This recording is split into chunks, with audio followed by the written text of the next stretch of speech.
Welcome back everyone to yet another Redstone video, and this Redstone video once again is based on block swappers, and this is because it is kind of an extension of my last block swapper video, which was, I believe, uploaded 3-4 weeks ago at the time of recording, and it was based on this design here, and this is a ground block swapper, so it's like a pop-up thing, and the reason I think it's so good is because hit the button, get an almost instant, well, I wouldn't say instant, it's a very, very quick block swapping mechanism.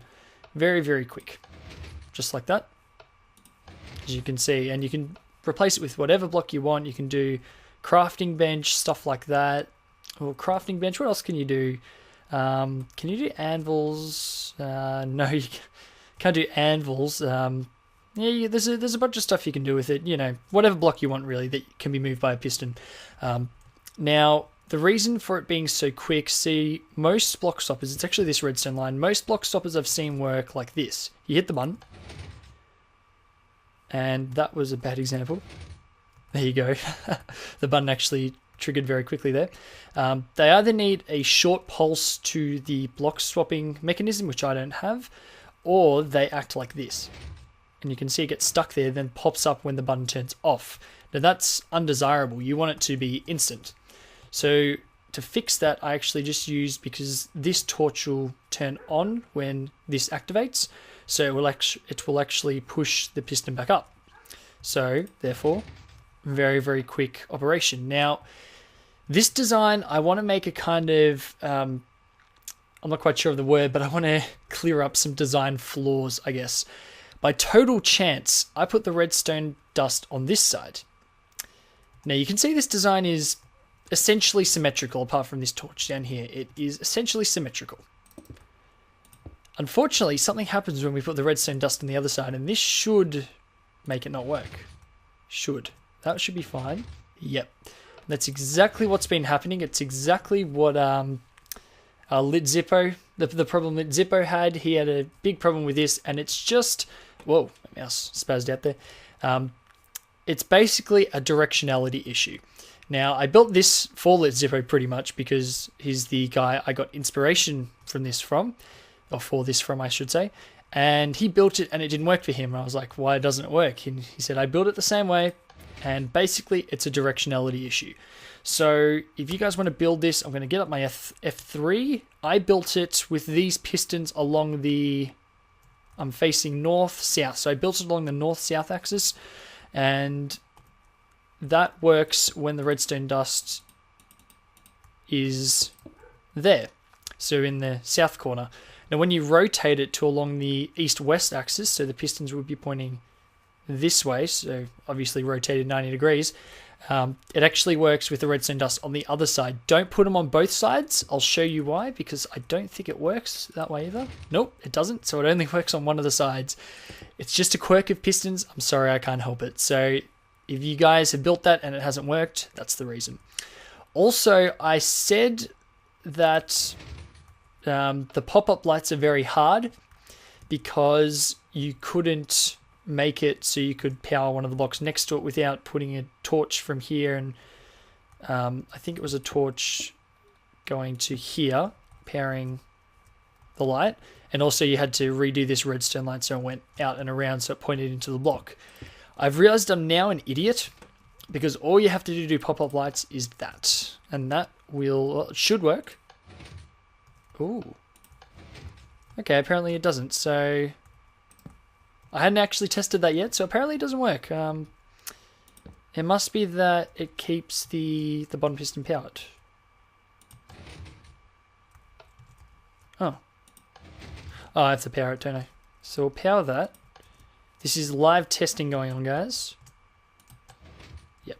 So it's actually powering that block. So if you want to do pop-up lights, I guess you'll still have to go. I'll actually edit it on camera for you. Yep, that's fine. So that will work for pop-up lights. Or it has worked before, yep. But it will only turn on after the button turns off. So unfortunately, that's the only way I've figured out how to do it.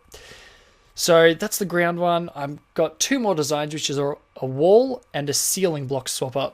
And the advantage to these ones is you can have easy, simple pop-up, or not pop-up lights, but pop-down and pop-out lights. So this is this one. Still, you can still see it's pretty much instant.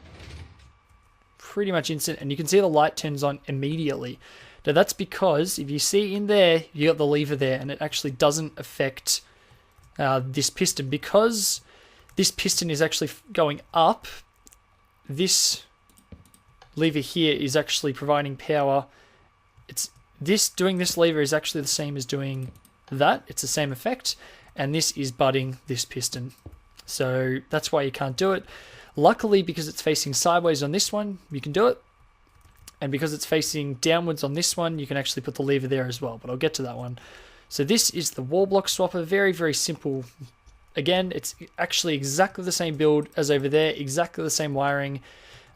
Just kind of in a different orientation, I guess. I'm actually using buds here instead of redstone dust. In this case, it just makes it a bit more compact. So this is the design, very, very compact, still just as quick.